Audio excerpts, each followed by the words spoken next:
हमारे channel news Hindi 958 में आपका स्वागत है। आज की खबरें हैं। मध्य प्रदेश, राजस्थान और छत्तीसगढ़ में बीजेपी को अच्छी बढ़त हासिल है। दक्षिणी राज्य तेलंगाना में कांग्रेस आराम से आगे चल रही है। नवंबर में हुए चुनावों में 160 मिलियन से अधिक लोग या भारत के मतदाताओं का छठा हिस्सा मतदान करने के पात्र थे। पांचवें राज्य मिजोरम के लिए वोटों की गिनती सोमवार को होनी है। इस गतिशीलता के बावजूद रविवार के नतीजे श्री मोदी के लिए एक महत्वपूर्ण प्रोत्साहन है, जो पहले से ही अगले साल रिकॉर्ड तीसरे कार्यकाल पर अपनी नजरें गड़ाए हुए हैं। यह जीत इसलिए भी महत्वपूर्ण है क्योंकि राज्य चुनावों में भाजपा अक्सर पिछड़ती रही है।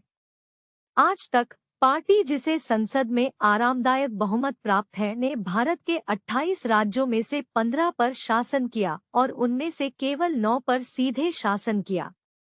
बाकी छोटे सहयोगियों के साथ गठबंधन में थे। कांग्रेस से राजस्थान और छत्तीसगढ़ का नियंत्रण फिर से हासिल करने और रिकॉर्ड 5वीं बार मध्य प्रदेश को बरकरार रखने का मतलब है कि भाजपा उत्तरी और मध्य भारत के हिंदी हार्टलैंड में लगभग अजेय दिख रही है। इस हिंदी भाषी क्षेत्र के 10 राज्य 225 सांसदों को संसद में भेजते हैं और भाजपा ने 2019 में 177 सीटें जीती। वहीं कांग्रेस के लिए ये चुनाव ज्यादा अहम थे। एक बेहतर प्रदर्शन एक बड़ा मनोबल बढ़ाने वाला होता और पार्टी को 28 विपक्षी दलों वाले नवोदित गठबंधन के स्वाभाविक नेता के रूप में स्थापित किया जाता, जिसे सामूहिक रूप से भारत के रूप में जाना जाता है।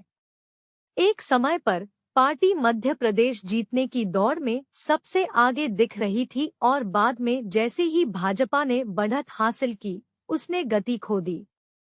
पार्टी ने अतीत में राज्य की जीत को राष्ट्रीय चुनावों में सफलता में बदलने के लिए संघर्ष किया है और अब वह अपनी राज्य सरकारों को बनाए रखने में भी विफल हो रही है। कांग्रेस पर सत्ता विरोधी लहर अधिक कठोर है, लेकिन एक उम्मीद की किरण है। कांग्रेस दक्षिणी राज्य तेलंगाना पर कब्जा करने में कामयाब रही, जहां क्षेत्रीय बीआरएस पार्टी को सत्ता विरोधी लहर का सामना करना पड़ा। मई में कर्नाटक में शानदार जीत के बाद यह दक्षिण भारत में अपनी पैठ बना रहा है। तो वे कौन से कारक थे जिन्होंने हाल के चुनावों में मतदान व्यवहार को आकार दिया? शासन के ट्रैक रिकॉर्ड, जाति पहचान और भाजपा के हिंदू राष्ट्रवाद के आकर्षण जैसे विचारों से परे कल्याणकारी वादे भी मतदान पैटर्न पर प्रभाव डालते प्रतीत होते हैं। अपने अभियान के दौरान श्री मोदी ने घोषणा की कि भारत के 800 मिलियन सबसे गरीब लोगों को प्रति माह 5 किलो मुफ्त अनाज उपलब्ध कराने की योजना अगले 5 वर्षों तक जारी रहेगी। मध्य प्रदेश में उनकी पार्टी के पुनरुत्थान का श्रेय 1250 रुपए के मासिक वजीफे, $16, 12 पाउंड गरीब परिवारों की पात्र महिलाओं को राज्य के 50 मिलियन मतदाताओं में से लगभग 47% महिलाएं हैं। कई टिप्पणीकारों ने सभी दलों के इस तरह के कल्याणवाद को प्रतिस्पर्धी लोकलुभावनवाद कहा है, लेकिन वास्तव में यह उन लाखों भारतीयों के कमजोर जीवन को भी रेखांकित करता है जो एक सभ्य जीवन जीने के लिए राज्य के अनुदान पर निर्भर हैं।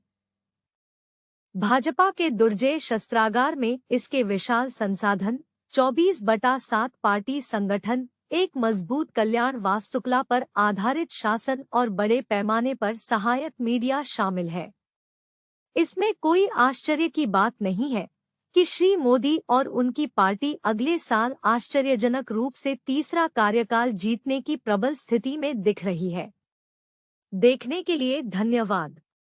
अधिक अपडेट के लिए कृपया हमारे साथ बने रहें।